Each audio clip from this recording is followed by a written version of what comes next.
risque. Entre le Xarelto et le Eliquis, c'est la dose. Parce que dans le Xarelto, on donne la dose faible, oui. 15 mg, et avec l'Eliquis, on donne la dose standard.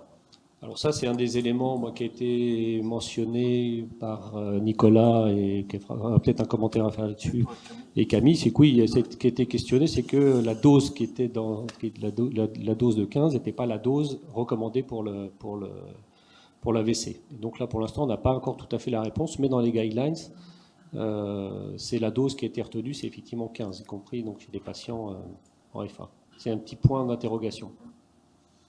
Tout à fait. Mais c'est vrai que c'est compliqué, c'est difficile.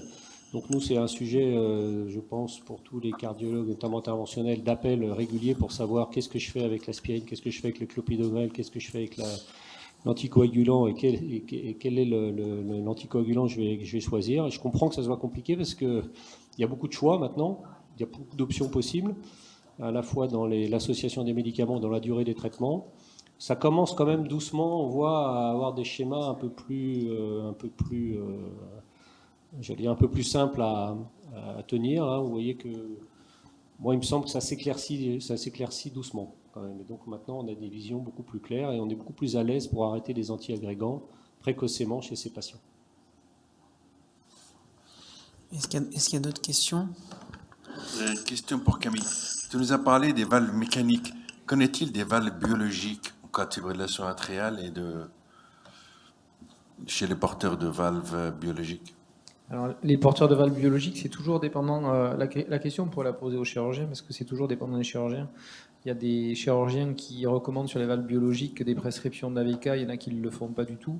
Je pense que le niveau de prescription n'aura absolument rien à voir avec celui des valves mécaniques, hein, parce que le risque de thrombose sur une valve biologique, même s'il existe, et même si on a redécouvert avec l'Etavi qu'il y avait des thrombus sur l'Etavi qu'on ne mettait que sous antiagrégant, la problématique n'est absolument pas la même. Thierry, tu veux faire un commentaire ?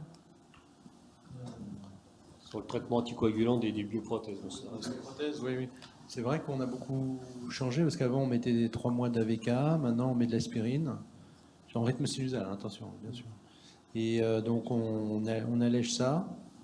Et les TAVI, on a tendance à faire Plavix, aspirine, mais il y a l'étude, la pitié, je ne sais pas comment elle s'appelle, qui randomise AVK. Ah oui, alors, il y a plusieurs études en cours, voilà, je sais plus comment certaines d'ailleurs ont été interrompues pour mettre un anticoagulant, un AOD, dans les suites du TAVI. Donc on n'a pas la réponse non plus. Dans une population qui est particulière, parce que c'est tous des patients, la moyenne d'âge est à 82 ans, 83 ans. Donc. Mais quand même pour les bioprothèses, on a énormément allégé, aortique, hein, pas mitral, hein, les anticoagulants, mais très peu, quoi. Sauf s'ils sont en ACFA ou des MOVG ou d'autres indications. Mais il n'y a pas de recommandation pour mettre ce qu'on faisait couramment avant, c'est-à-dire 3 mois d'anticoagulation après une bioprothèse chirurgicale ou percutanée. Il y a quand même des études en cours sur les AOD. Hein. Oui, il y a une étude AOD versus aspirine en post-bioprothèse.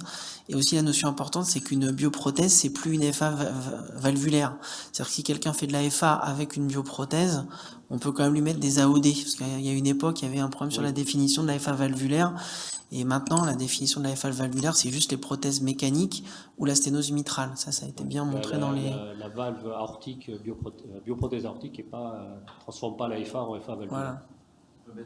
Juste un mot sur j'ai un patient qui a une valve mécanique qu'on a mis sous Eliquis 5x2 et qui va très bien. Alors, est-ce qu'il y a des gens qui ont des expériences similaires? À ma connaissance, il y a des gens qui ont des AOD avec des valves mécaniques. Hein. Oui, il y en a. À ma connaissance, il y en a qui... Moi, j'ai l'impression, vous n'êtes pas le seul. Hein. Quand on va dans les congrès, on discute avec les collègues.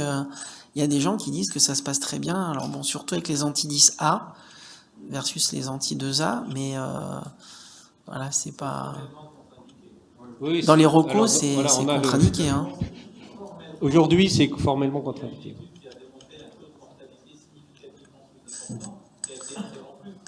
Alors attention, parce que... Oui, mais c'était l'étude Realign et l'étude a été arrêtée parce que la discussion, c'est il a été donné très précocement après le post-op. Et donc, non, mais Pour l'instant, c'est pas dans les recommandations, mais pour répondre à votre C'est question, même dans les contre-indications. donc. c'est une FA valvulaire. Donc, Indication normalement, on ne peut En pas. France, c'est pas l'antidisa.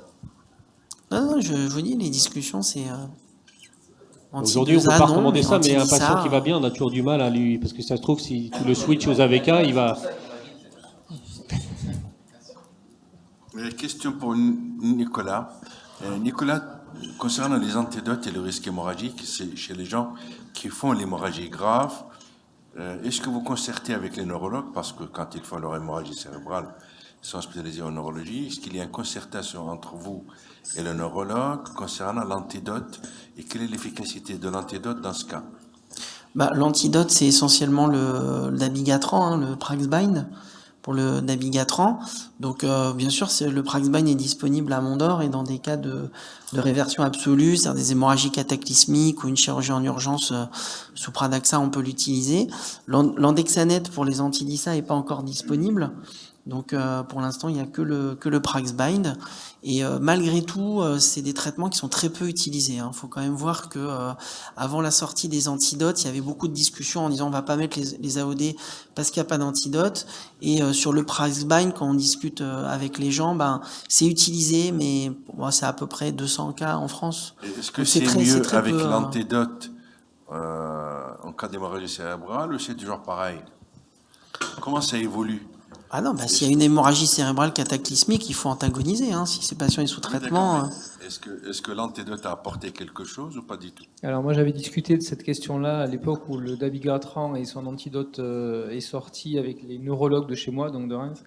Et la réponse était très clairement pour eux, c'est les neurologues de Reims, que la survie et le pronostic des patients étaient corrélés à l'état clinique au moment où ils arrivaient en structure hospitalière après leur accident hémorragique. C'est-à-dire que le fait qu'on les anticoagule, enfin qu'on arrête l'anticoagulation et qu'on les neutralise rapidement, c'était bien. Mais en pertinence clinique, ce qui était important, c'est l'état dans lequel se situe le patient au moment où il franchit la porte de l'hôpital. Et c'est pas du tout la neutralisation de l'anticoagulation.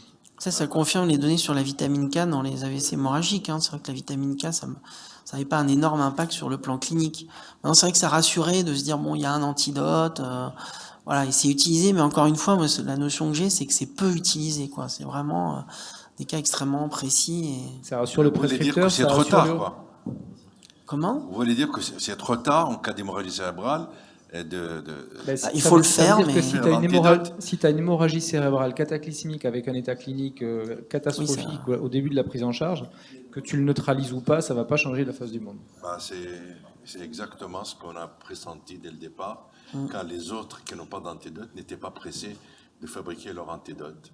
Comme quoi, mais bon, il va arriver l'andexanate alpha. Comme pour les antivitamines K, quand on utilisait les vitamines K en cas d'hémorragie cérébrale, c'était trop tard. Oui, c'est ça. Alors, on va passer au professeur Foliguet, Thierry. Ah non, alors finalement, c'est Emmanuel, ça a rechangé. Trois fois. Je m'excuse, on a du mal à suivre cette session. Alors, on redemande à Emmanuel de parler. Donc, du coup, c'est la fermeture d'auricule gauche percutanée. Où en est-on? Non, tout ça parce qu'effectivement, on a dû changer un peu le programme en dernière minute pour Olivier Langeron qui n'a pas pu être avec nous aujourd'hui.